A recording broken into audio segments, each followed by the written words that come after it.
তোমাদের শত্রুতার জন্য সবচাইতে অগ্রগামী যে দুইটা দলকে পাবা, লাতাজিদান্না আশাদ্দান নাস আদাওয়াতাল লিল্লাযিনা আমানুল ইয়াহুদ। এর প্রথম দল হলো ইহুদি। কোন দল? মুসলমানদের শত্রুতায় আল্লাহ বলতেছেন সর্বপ্রথম তোমরা যে দলকে পাবা এই দলটার নাম কি? ইহুদি।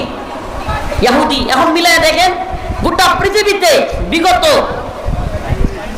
1 শতাব্দীর হিসাবে যদি করেন দেখবেন সবচাইতে বেশি নির্যাতিত মুসলিমদের একটা অঞ্চলের নাম হলো ফিলিস্তিন। এলাকার নাম কি? ওই ফিলিস্তিনের দিকে তাকায় দেখেন কারা যুগের পর যুগ মুসলমানদেরকে নির্যাতন করতেছে। এরা কারা?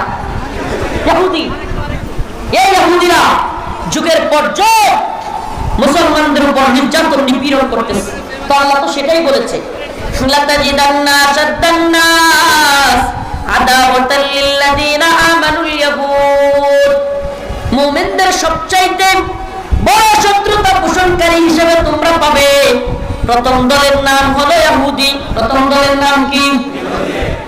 আল্লাহ বলেন এর পরের দলের নাম হলো আল্লাযিনা আশরাকু। এর পরে হলো মুশরিক। কারা? এই ইন্ডিয়া 1975 পরবর্তী প্রায় 6 বছর এই হাসিনা নামক পুতুলটাকে নিজেদের মতো কইরা বিভিন্ন প্রশিক্ষণ দিয়া ভারতের রক্ষা গড়েই তুলছিল বাংলাদেশের মুসলমানদেরকে, ইসলামকে ধ্বংস করার জন্য। 6 বছর দীর্ঘদিন। আপনারা কি দেখছেন বিগত দিনগুলোতে? কি দেখেছেন? আলেমদেরকে একের পর এক নির্যাতন নিপীড়ন, মামলার পর মামলা, এক একজনের নামে 7টা 10টা 20টা 30টা 40টা 100 200 300।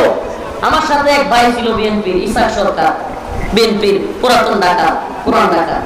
ইসাক ভাইয়ের নামে মামলা ছিল প্রায় 350। পাশাপাশি হয়েছিল। ইসাক ভাই সপ্তাহে এমন কোনো দিন নাই যেদিন 5টা 7টা মামলার হাজিরা থাকতো না।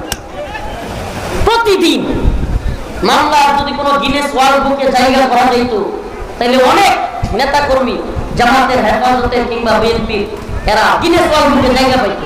এত পরিমাণে মামলা দিয়েছে, আলেমদেরকে মামলা দিয়েছে, জেলে নিয়েছে, রিমান্ডে নিয়ে রিমান্ডের নামে নির্যাতন করেছে, অকথ্য ভাষায় গালিগালাজ করেছে, আলেমদের যৌনাঙ্গে ধরে চাপ দিয়েছে, আলেমদেরকে, দেশের সর্বজন শ্রদ্ধেয় আলেমদেরকে কারাগার থেকে মৃত অবস্থায় বের করতে হয়েছে। এগুলো মিথ্যা? কোনো একটা